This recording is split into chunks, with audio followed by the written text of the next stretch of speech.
New details this morning on that scare on a Spirit Airlines flight from Dallas to Atlanta. The plane forced to make an emergency landing after an explosion and fireball engulfed part of the plane.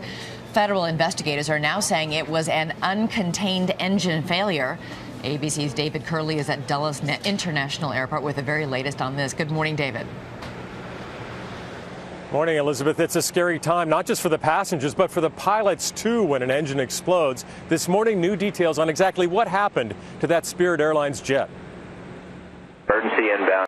It was an emergency at 20,000 feet. Spirit Airlines Flight 361 from Dallas to Atlanta. Are you having any instrument difficulties?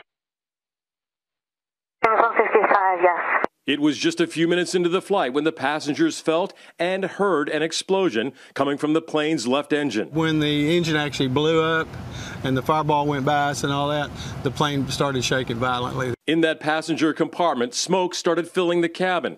Some of the passengers texting what they thought were their last messages to loved ones. People were starting to scream and panic and cry, and it was a situation where, nobody really knew what was going on. Investigators say the plane experienced an uncontained engine failure, meaning the engine actually blew up, similar to what happened to this plane in a YouTube video.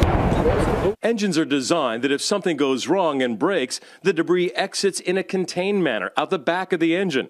But the Spirit Airlines jet experienced that uncontained failure, meaning parts shoot out in all directions. They are spray out like bullets, quite frankly. And occasionally they do when this happens, and it's a very rare event, but they can actually penetrate the cabin and cause a depressurization.